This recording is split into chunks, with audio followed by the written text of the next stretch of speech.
नमस्कार, मी डॉक्टर शिवारी वाघ, संचालक aspire education institute, Chhatrapati Sambhajinagar. विद्यार्थी मित्रांनो, 2 दिवसापूर्वी आपण महाराष्ट्रामधील MBBSच्या संदर्भानं गव्हर्नमेंट मेडिकल कॉलेजेस आणि प्रायव्हेट मेडिकल कॉलेजेसची जे काय फी स्ट्रक्चर असणार आहे त्याबद्दल परिपूर्ण माहिती आपल्याला या यूट्यूब चॅनलच्या माध्यमातून शेअर केलेली होती. आणि त्याच वेळेस आपण असंही म्हटलेलं की लवकरच महाराष्ट्रातील BDSचे गव्हर्नमेंट कॉलेजेस आणि प्रायव्हेट BDS कॉलेजेस यांची साधारण फीस किती असेल, कॅटेगरीनुसार ती किती लागू होईल, या संदर्भामध्ये परिपूर्ण माहितीचा व्हिडिओ शेअर करू असा जो शब्द दिलेला होता त्यानुसार आज आपण या व्हिडिओच्या माध्यमातून महाराष्ट्रातील प्रायव्हेट मेडिकल कॉलेजेस, विशेष करून BDS गव्हर्नमेंट आणि BDS प्रायव्हेट कॉलेजेस, त्याचं साधारण फी स्ट्रक्चर काय असू शकते यावर्षी हे तुम्हाला मी या ठिकाणी शेअर करणार आहे. ही जी काय फीस असणार आहे ही 2025-26च्या सेशनसाठी लागू असेल. अर्थात फीस सांगत असताना ही ओपन कॅटेगरीसाठी लागू असलेली फीस असेल. कॅटेगरीनुसार वेगवेगळे बेनिफिट्स विद्यार्थ्यांना मिळत असतात. ते नेमके कसे असतील, त्या कॅटेगरीमध्ये साधारण किती फीस भरावी लागेल ही माहिती तुम्हाला मी या व्हिडिओच्या शेवटी देईल. पहिले सर्वप्रथम आपण महाराष्ट्रामधले जे एकूण मेडिकल कॉलेजेस आहेत त्याची एकूण जी काय फीस असेल ती पहिले समजून घेऊया. तर यामध्ये प्रामुख्यानं महाराष्ट्रामध्ये जे एकूण गव्हर्नमेंटचे कॉलेजेस आहेत BDSच्या संदर्भाने, पूर्वीपासूनचे 4 कॉलेजेस होते. जळगावच्या संदर्भानं आपल्याला सीट मॅट्रिक्स आल्यानंतर कळेल की ते या राऊंडमध्ये सामील होतं की नाही होतं. तुर्तास पूर्वीचे जे 4 BDS कॉलेजेस आहेत गव्हर्नमेंटचे, शासकीय डेंटल कॉलेजाला आपण म्हणूया, तर त्या ठिकाणी जे तर यावर्षी 2025-26च्या सत्रासाठी 1,17,400 एवढी tuition fees plus development fees मिळूनची अमाऊंट ही एकत्रितरित्या विद्यार्थी व पालकांना भरावी लागेल. अर्थात कुणाला, जे ओपन कॅटेगरीमध्ये बिलॉंग करतात अशा विद्यार्थ्यांना. कॅटेगरीनुसार साधारण किती राहील तर SC ST NT1 NT2 NT3 VJMT आणि SBC या कॅटेगरीमधील मुलं असेल किंवा मुली असतील यांना 10% फीस भरावी लागते. ती म्हणजे 11,740. मुलींच्या संदर्भाने SC ST NT1 NT2 NT3 VJMT SBC याच्या व्यतिरिक्त SCBC कॅटेगरीमधील मुली, OBC कॅटेगरीमधील मुली आणि EWS कॅटेगरीमधील मुली यांना सुद्धा त्या ठिकाणी 10% फीस जी आहे ती भरावी लागेल. आणि उर्वरित OBC कॅटेगरीचे मुलं, SCBC कॅटेगरीची मुलं आणि EWS कॅटेगरीमधील मुलं विद्यार्थी यांच्या संदर्भाने त्यांना 50% फीस त्या ठिकाणी भरावी लागेल. सो थोडक्यात महाराष्ट्रामध्ये जनरल कॅटेगरीसाठी गव्हर्नमेंट BDS कॉलेजची फीस जी असेल 2025-26च्या सत्रासाठी ती असणार आहे 1,17,400. कॅटेगरीनुसार किती येईल तर ते तुम्हाला मी ऑलरेडी या ठिकाणी सांगितलेलं आहे. आता मूलतः शासकीय कॉलेजची फीस फार नसते, त्यामुळं फारसं बर्डन पालकांना, विद्यार्थ्यांना होत नाही. जेव्हा विषय येतो प्रायव्हेट डेंटल कॉलेजचा, खाजगी दंत महाविद्यालयांचा, तर तिथलं गणित वेगळं असतं. प्रायव्हेट डेंटल कॉलेजचा विचार करत असताना विशेष करून जे मोठ्या शहरातले कॉलेजेस आहेत त्यांची फीस बऱ्यापैकी हायर साईडला आहे. सर्वप्रथम आपण महाराष्ट्रातले एकूण जे काय 25 प्रायव्हेट डेंटल कॉलेजेस आहेत त्यापैकी एक कॉलेज वगळता बाकीच्या सर्व 24 कॉलेजची फीस ही फीस रेग्युलेटरी ऑथॉरिटीच्या वेबसाईटवर अपडेट आहे. आणि एकच कॉलेज फक्त असं आहे की ज्याची फीस अजूनही अपडेट झाली नाही, मोस्ट प्रॉब्ली ती पुढच्या 1-2 दिवसामध्ये होईल. तर सर्वात पहिले जे आता आपण सुरुवात करूया मुंबईपासून. महाराष्ट्रातलं डेंटल कॉलेजमध्ये ज्यांचं नाव आहे, अतिशय चांगलं आणि नामांकित कॉलेज ते म्हणजे MGM dental college Mumbai Kamothe. तर हे जे कॉलेज आहे हे महाराष्ट्राच्या राऊंडमधलं कॉलेज आहे. बऱ्याचदा MGMचं नाव आलं की प्रत्येकाला वाटतं हे डीम युनिव्हर्सिटीमधलं कॉलेज असेल, असं नाही. हे महाराष्ट्राच्या राऊंडमधलं कॉलेज आहे. इथं सर्व शासकीय सुविधा लागू आहेत. तर या कॉलेजची फीस या 2025-26च्या सत्रासाठी असणार आहे 4,18,000. त्यानंतर दुसरं चांगलं कॉलेज म्हटलं तर तेरणा डेंटल कॉलेज मुंबई, हे सुद्धा अतिशय चांगलं कॉलेज आहे. या ठिकाणी 4,68,000 फीस असेल. त्यानंतर मुंबईतलं तिसरं नामांकित कॉलेज ते म्हणजे YMT dental college Kharghar Mumbai, या ठिकाणी 4,24,000 फीस असेल. म्हणजे थोडक्यात मुंबईमध्ये एकूण 3 डेंटल कॉलेज आहेत जे की सेमी गव्हर्नमेंटचे म्हणूया आपण त्याला, आणि जवळजवळ 4,00,000 प्लस त्या ठिकाणी सगळीकडे फीस आहे. अर्थात सगळ्या कॉलेजला कॅटेगरी बेनिफिट लागू आहेत. त्यानंतर महाराष्ट्रातलं अतिशय नामांकित प्रसिद्ध असं कॉलेज जे छत्रपती संभाजीनगरचं कॉलेज आहे ते म्हणजे Chhatrapati Shahu Maharaj dental college, CSMSS dental college. या ठिकाणी आता यावर्षी फीस वाढून 3,93,000 अशी फीस या ठिकाणी आता झालेली आहे। त्यानंतर दुसरं एक अतिशय महत्त्वाचं कॉलेज आहे की नाशिक शहरामध्ये अगदी मध्यवर्ती भागामध्ये असलेलं कॉलेज ज्याला म्हणूया आपण, ते म्हणजे महात्मा गांधी विद्या मंदिर dental college and hospital Nashik. या कॉलेजची फीस आता जी असणार आहे ती असणार आहे 4,04,000 रुपये। त्यानंतर इन्फ्रास्ट्रक्चर बाकी सुविधांच्या बाबतीत अतिशय बेस्ट कॉलेज ज्याला आपण म्हणूया ते म्हणजे SMBT डेंटल कॉलेज इगतपुरी। तर हे कॉलेज जे आहे याची फीस यावर्षी असणार आहे 4,55,000 रुपये। त्यानंतर एक मराठवाड्यामधलं अतिशय चांगलं कॉलेज ज्याला आपण म्हणूया ते म्हणजे MIMSRचं जे मेडिकल कॉलेज आहे लातूरला, त्याच ठिकाणी एक डेंटल कॉलेजसुद्धा आहे।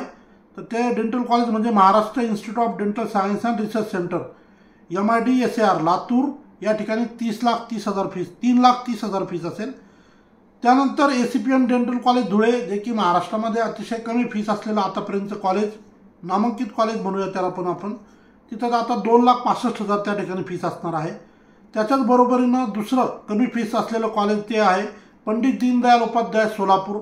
या ठिकाणी 2,68,500 फीस असेल। यानंतर DY Patil dental college Lohegaon, हे DY पाटील ग्रुपचं कॉलेज आहे, परंतु हे सेमी गव्हर्नमेंटचं कॉलेज आहे। पुण्यामध्ये DY पाटील ग्रुपचे 2 कॉलेज आहेत, एक DY पाटील पिंपरी आणि एक DY पाटील लोहगाव। DY पाटील पिंपरी हे कॉलेज डीम युनिव्हर्सिटीमध्ये येतं, तिथं कुठल्याही शासकीय सवलती लागू नसतात, ते महाराष्ट्राच्या राऊंडमध्ये पण उपलब्ध नसतं। परंतु DY Patil dental school Lohegaon हे महाराष्ट्राच्या राऊंडमधलं कॉलेज आहे, सेमी गव्हर्नमेंटचं कॉलेज आहे आणि या ठिकाणी जे येतं विद्यार्थ्यांना 3,95,000 फीस असेल आणि शासकीय सुविधा कॅटेगरीचे बेनिफिट त्या ठिकाणी लागू असतील। त्यानंतर पुढचं महत्त्वाचं कॉलेज म्हणजे Sinhagad dental college and hospital Pune. ह्या कॉलेजची फीस मागच्या वर्षीच्या तुलनेमध्ये काही अंशी कमी झालेली आहे। मागच्या वर्षी या कॉलेजची फीस 6.5 लाख होती, आता मात्र ही कमी होऊन 5,93,000 रुपये झालेली आहे। आता आपल्यापैकी काही जणांना हा प्रश्न पडू शकतो, फीस कमी कशी झाली? तर FRA कडनं फीस रेग्युलेटरी ऑथॉरिटी जी आहे, शिक्षण समिती, ही समिती दरवर्षी त्या कॉलेजचे इन्स्पेक्शन करते आणि तिथल्या उपलब्ध सोयीसुविधांचा अभ्यास करून साधारण त्या कॉलेजने किती फीस चार्ज केली पाहिजे हे ठरवून देते त्यांना आणि त्यानुसार जे ते काही कॉलेजची फीस दरवर्षी वाढत राहते। तर ज्या ठिकाणी सुविधांचा काही अभाव असेल, काही अडचणी असतील तर त्यानुसार काही ठिकाणी काही अंशी फीस कमीसुद्धा केली जाते। MBBSच्याही काही कॉलेजची MBBSच्याही काही कॉलेजची फीस शासनाने यावर्षी FRAद्वारे जे कमी केलेली आहे। त्यामध्ये हे एक डेंटल कॉलेज आहे की याची फीससुद्धा मागच्या वर्षीच्या तुलनेत आता थोडी कमी झालेली आहे। त्यानंतर पुढचं जे कॉलेज आहे ते YCM डेंटल कॉलेज अहमदनगर। या ठिकाणी आता 2025-26च्या सत्रासाठी 4,60,000 फीस असेल। SMBT संगमनेर हे तालुका प्लेसचं कॉलेज जरी असलं तरी या कॉलेजला अतिशय चांगला पेशंट फ्लो असतो। बरेचसे विद्यार्थी पालक त्या ठिकाणी प्राधान्यानं जातात कारण वातावरण अतिशय चांगलं आहे, परंतु फीसही त्या ठिकाणी बऱ्यापैकी हायर साईडला आहे। 5,25,000 रुपये फीस त्या ठिकाणी कॉलेजला यावर्षी उपलब्ध असेल। त्यानंतर doctor Hedgewar dental college Hingoli 2,84,000 त्या ठिकाणी फीस असेल। त्यानंतर Ranjit Deshmukh dental college and research centre, ह्या कॉलेजचं पूर्वीचं नाव होतं VSPM डेंटल कॉलेज नागपूर, आता कॉलेजचं नाव असणार आहे Ranjit Deshmukh dental college and research centre Nagpur. या कॉलेजची फीस असणार आहे 4,53,000। त्यानंतर पश्चिम महाराष्ट्रामध्ये काही अतिशय चांगले कॉलेजेस आहेत, त्याच्यामध्ये तात्यासाहेब कोरे डेंटल कॉलेज कोल्हापूर 3,21,500। कोकण विभागामध्ये योगिता डेंटल कॉलेज खेड रत्नागिरी 3,48,000। त्यानंतर VIWS डेंटल कॉलेज अमरावती विदर्भातलं college 3,71,000। Shri Vasantdada Patil dental college and hospital Sangli BDSसाठी 3,25,000 रुपये फीस यावर्षी 85,000 फीस यावर्षी असेल। त्यानंतर परत एक विदर्भातलं कॉलेज डॉक्टर RR कांबे, या ठिकाणी 2,72,000 फीस असेल। ही फीससुद्धा मागच्या वर्षीच्या तुलनेत माझ्या माहितीप्रमाणे कमी झालेली आहे। मागच्या वर्षी यांची 2,80,000 समथिंग प्लस फीस होती, ती आता यावर्षी कमी होताना आपल्याला पाहायला मिळते। त्यानंतर सरस्वती डेंटल कॉलेज परभणी, यांची फीस बऱ्यापैकी वाढली आहे, 5,10,000 फीस यावर्षी असेल। त्यानंतर Saraswati dental college MA Rangoonwala, जे मायनॉरिटी इन्स्टिट्यूट आहे पुण्यामध्ये असलेलं कॉलेज आहे, पेशंट फ्लो चांगला असलेलं कॉलेज आहे, परंतु मुस्लिम विद्यार्थ्यांना त्या ठिकाणी प्राधान्यानं ॲडमिशन्स मिळतात, ते म्हणजे MA रंगूनवाला 3,18,000 फीस त्या ठिकाणी यावर्षी असेल। त्यानंतर अजून एक महत्त्वाचं कॉलेज आहे की विदर्भामध्ये येते स्वर्गीय दादासाहेब काळमेघ डेंटल कॉलेज, या ठिकाणी 3,29,000 रुपये फीस यावर्षीपासून असेल। आणि मराठवाड्यातलं अजून एक महत्त्वाचं college Aditya dental college Beed, या ठिकाणी आता 4,53,500 रुपये फीस असेल। आणि एक कॉलेज जे मराठवाड्यातलं राहिले ज्याची फीस अजून अपडेट झालेली नाही ते म्हणजे Nanded rural dental college and hospital. हे BDSचं कॉलेज 2,75,000 फीस ही मागच्या वर्षीची होती। या वर्षीची जी काही FRAच्या ऑफिशियल वेबसाईटवर फीस असेल ती अजून अपडेट नाही आहे। लास्ट इयरप्रमाणे 2,75,000 10% वाढ झाली तर साधारण 3 लाख रुपयापर्यंत या कॉलेजची फीससुद्धा यावर्षी असेल। आता ही झाली ऑफिशियल फीस जी की जनरल कॅटेगरीसाठी असेल, ओपनच्या विद्यार्थ्यांना असेल। रिझर्व कॅटेगरीमधल्या मुलांना जसं गव्हर्नमेंट BDSला बेनिफिट भेटतात ते सगळे बेनिफिट या ठिकाणी लागू आहे। 10% fees SC ST NT1 NT2 NT3 VJNT आणि SBC कॅटेगरीमध्ये असेल, मुलं असेल किंवा मुली। आणि OBC EWS आणि SCBCच्या मुलींनाही 10% फीस असेल। EWS SCBC आणि OBC मुलांच्या बाबतीत 50% फीस त्या ठिकाणी लागू असेल।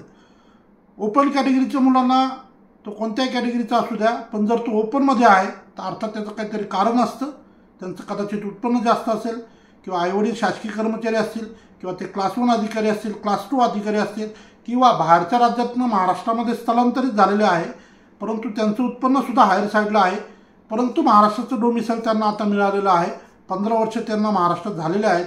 अशा विद्यार्थ्यांना डोमिसाईल सर्टिफिकेट महाराष्ट्रात मिळतं। शिक्षणही इथं झालेलं असेल तर ते मुलं महाराष्ट्राच्या राऊंडमध्येही भाग घेऊ शकतात। तर अशा विद्यार्थ्यांना जनरल कॅटेगरीची फीस म्हणजे ओपनची फीस जी तुम्हाला मी या व्हिडिओमध्ये सांगितली ही भरावी लागते। सो अतिशय महत्त्वाची माहिती BDS प्रवेश प्रक्रियेच्या संदर्भानं कॉलेजेस कुठे आहेत, किती फीस असेल हे सगळं सांगण्याचा प्रयत्न तुम्हाला या व्हिडिओच्या माध्यमातून मी केलेला आहे। आपल्याला हा व्हिडिओ आवडल्यास या व्हिडिओला लाईक नक्की करा आणि हा व्हिडिओ इतर गरजू मुलांना नक्की शेअर करा। अजून आपल्या काही अपेक्षा असतील, काही विषय असतील नक्की कमेंटमध्ये मेन्शन करा, त्यावर सुद्धा टाईम टू टाईम व्हिडिओ घेऊन येण्याचा प्रयत्न मी नक्की करेल। या ठिकाणी थांबतो, धन्यवाद।